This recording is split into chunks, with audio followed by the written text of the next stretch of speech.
না, বিয়ের নিমন্ত্রণ পেলে আর কখনো ছাড়া যায় না, বুঝলে? এটা তো আমার কোষ্ঠীতেই লেখা নেই। উৎসবের প্রধান অতিথি না হলেও লুচির পাতায় বরবাদ হতে আমি একদম রাজি নই, কখনো না। খাবার ছাড়া যাব কি করে? খাদ্যাখাদ্যের ওপর দিয়েই পুরো শোধ তুলে নেব, এই তো আমার নিয়ম। লুচি, পায়েস, সন্দেশ সব খেয়ে নেব। অতএব বটকেষ্টর বিয়ের নেমন্ত্রণটা গ্রহণ করতে আমার একটুও দ্বিধা হলো না। চলো যাই, কাছেই তো শ্রীরামপুরে বিয়ে। ঘড়ি ধরে ঠিক শেষ লোকালটা ধরতে ছুটলাম স্টেশনে। দেরি হলে তো মুশকিল, কিন্তু পৌঁছেই দেখি, হায় হায়, গাড়িটা আমার ধরাধরির কোনো অপেক্ষাই রাখেনি, ছেড়ে দিয়েছে। কামরাগুলো একে একে নাগালের বাইরে চলে যাচ্ছে, যেন আমার স্বপ্নের খাবারগুলো হাতছাড়া হয়ে যাচ্ছে। পায়েস, পিষ্টক, সন্দেশ সব যেন গালের বাইরে দিয়ে গলে গলে চলে যাচ্ছে। আরে বাবা, এ কি হলো? এই দৃশ্য দাঁড়িয়ে দাঁড়িয়ে দেখা তো দুঃসহ, একদম অসহ্য। মনটা ভেঙে যাচ্ছে, তাই অন্ধ ইচ্ছার বশে বাহ্য জ্ঞান শূন্য হয়ে আমিও লাফ দিলাম সোজা চলমান ট্রেনের দিকে। কোনো রকমে ট্রেনের গর্ভে নিজেকে টেনে এনে ফেললাম। উফ, বেঁচে গেলাম যেন।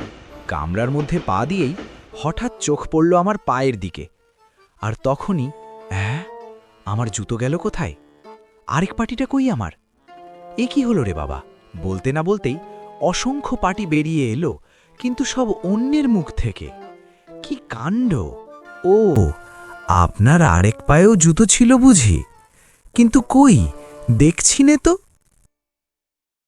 জুতো ছিল মানে কি? আমি কি এক পায়ে জুতো পরে নেমন্তন্ন খেতে গিয়েছি নাকি বলো তো? কেউ কি এক পায়ে জুতো পরে নেমন্তন্ন খেতে যায় মশাই?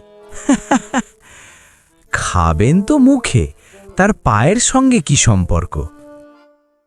নতুন কেনা বোম্বে স্লিপার, মাত্র ৯ টাকা ৬ আনা দামের জিনিস। হায় রে হায়, তার ওপরে আবার ২৭ পয়সা সেল ট্যাক্স। কত নেমন্তন্ন খেয়ে সেই টাকা উঠবে কে জানে। কাটা পড়লে তো ল্যাঠা চুকে যেত, জুতোর শোকও লাগতো না। কিন্তু ভগবানের ন্যাক নজর। তাহলে আর এই আরেক পাটি আগলে রেখে লাভ কি? কোনো কাজে লাগবে না তো।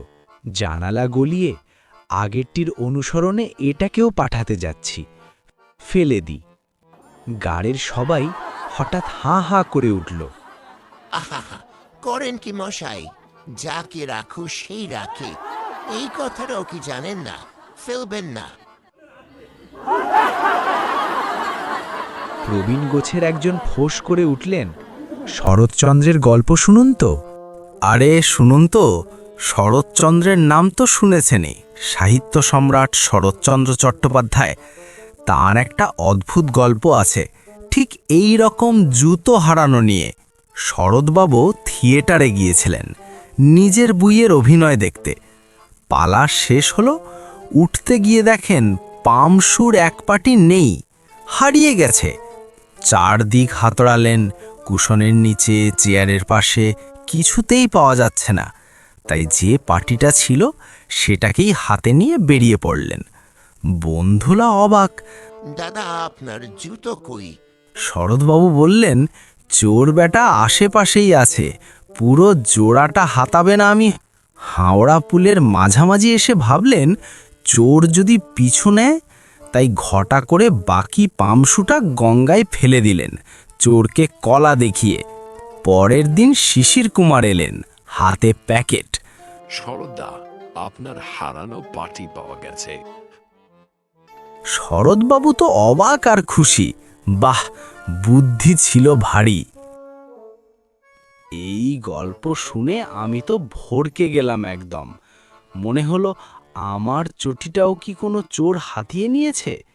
তাই খোঁজা শুরু করলাম। এধারে ওধারে হাতড়াতে লাগলাম, সবার ব্যাগ তুলে দেখলাম, পুটলি সরালাম, তরঙ্গ নাড়লাম, কিছু না। এমনকি ওই গল্প বলা ভদ্রলোককেও একবার তুলে দেখলাম, হয়তো তার নিচে লুকিয়ে আছে, কিন্তু না, কিছুই নেই। হতাশ হয়ে দাঁড়িয়ে রইলাম, চারদিকে তাকালাম। ট্রেন চলছে, কিন্তু আমার চটি কোথাও খুঁজে পেলাম না। আর সহ্য হলো না, এই একটা পাটি দেখে তো পুরনো শোক উঠে আসছে। অগত্যা ধুত্তর, হতভাগ্য চটিটাকে সবেগে জানালার বাইরে ছুঁড়ে ফেললাম। উড়ে গেল ট্রেনের পিছনে।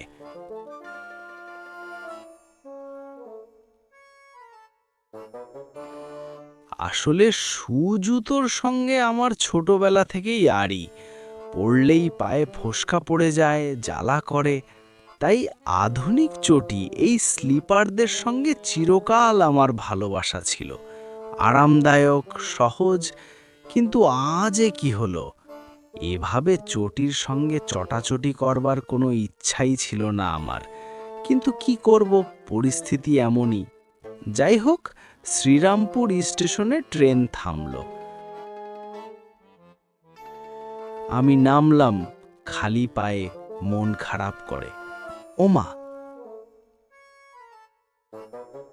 এ কি দেখছি? গাড়ির পাদানের ওপরে কে বসে আছে? চেনা চেনা লাগছে। আরে, এ তো আমার পলাতক শ্রীমান, সেই হারানো স্লিপারই ফিরে এসেছে। যাকে নয়ন জলে বিদায় করেছিলাম, সেই তারই অপর পাটি অপেক্ষা করছিল আমার জন্যে। চিনতে একদম দেরি হলো না।